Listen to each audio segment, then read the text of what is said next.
Hi and welcome to Gospel Centric Life Ministry. প্রথম থিসসলনিকীয় তার 5 অধ্যায় 16 থেকে 18 পদে লিখিত আছে যে সতত আনন্দ করো, অবিরত প্রার্থনা করো এবং সর্ব বিষয়ে ধন্যবাদ করো, কারণ খ্রিস্ট যিশুতে তোমাদের উদ্দেশ্যে ইহাই ঈশ্বরের ইচ্ছা। খ্রিস্টীয় বিশ্বাস এবং ভক্তির একটি সাধারণ প্রকাশ প্রার্থনা, এবং এটি একটি স্পিরিচুয়াল ডিসিপ্লিন। স্বয়ং প্রভু যিশু তিনি একজন প্রার্থনাশীল ব্যক্তি ছিলেন এবং তিনি তার শিশুদের শিখিয়েছেন কিভাবে প্রার্থনা করতে হয়। প্রার্থনা আমরা স্বতঃস্ফূর্তভাবে মুহূর্তের বা ক্ষণিকের সিদ্ধান্তে করতে পারি, আবার আমরা প্রার্থনা একটি লিটার্জি বা একটি মডেল বা ঈশ্বরের বাক্য অনুসারে সিস্টেমেটিক্যালিও করতে পারি। প্রার্থনা আমরা স্বতন্ত্রভাবে একান্ত ব্যক্তিগতভাবেও করতে পারি, আবার প্রার্থনা আমরা মিলিতভাবে কর্পোরেটলি অনেক বিশ্বাসীর সঙ্গে একসঙ্গেও করতে পারি। কিন্তু আমাদের প্রার্থনা আসলে আমাদের আকাঙ্ক্ষা বা আমাদের যে ইচ্ছা সেটি ঈশ্বরের চরণে উৎসর্গ করা, এবং আমরা যখন প্রার্থনা করি আমাদের প্রার্থনা যেন ঈশ্বরের ইচ্ছার সঙ্গে সঙ্গতিপূর্ণ হতে পারে, ঈশ্বরের ইচ্ছানুসারে হতে পারে।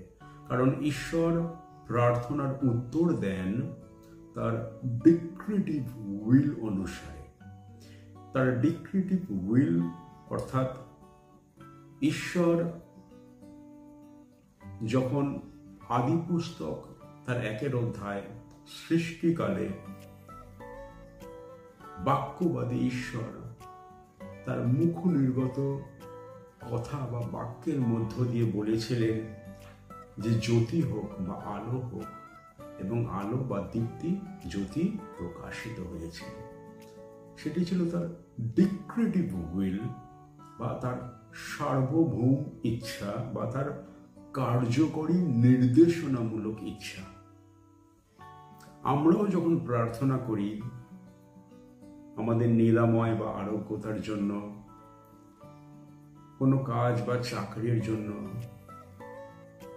একজন উপযুক্ত জীবন সঙ্গীর জন্য, এই সমস্ত বিষয় আমাদের কাছে অজানা, গুপ্ত, নিগূঢ়।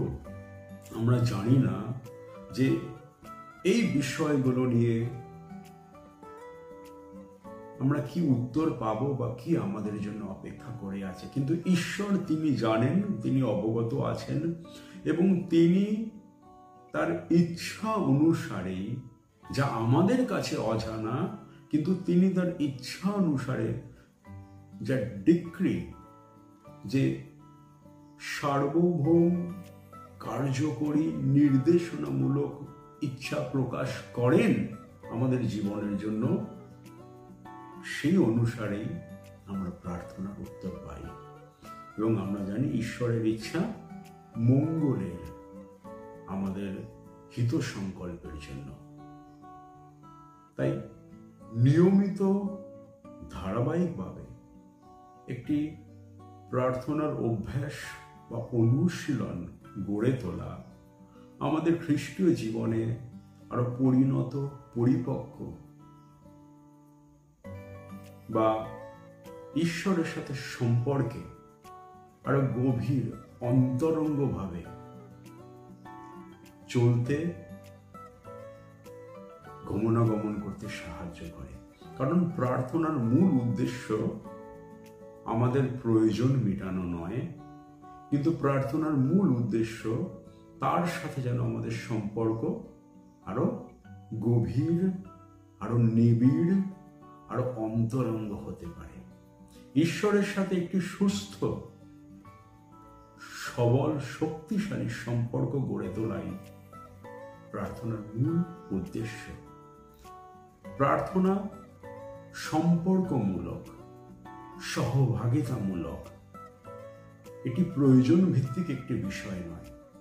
তাই আমরা যখন প্রার্থনা করি, আমাদের প্রার্থনা যেন ট্রানজ্যাকশনাল না হয়, কিন্তু রিলেশনাল হতে পারে, এবং সেই প্রার্থনা সুসঙ্গত, তার ইচ্ছার সাথে সঙ্গতি রেখে যখন আমরা প্রার্থনা করি, তখন ঈশ্বর তার ডিক্রেটিভ উইল অনুসারে আমাদের জন্য যা শ্রেষ্ঠ, আমাদের জন্য যা মঙ্গলজনক, তিনি সাধন করেন তার কার্যকরী নির্দেশনামূলক ইচ্ছা অনুসারে।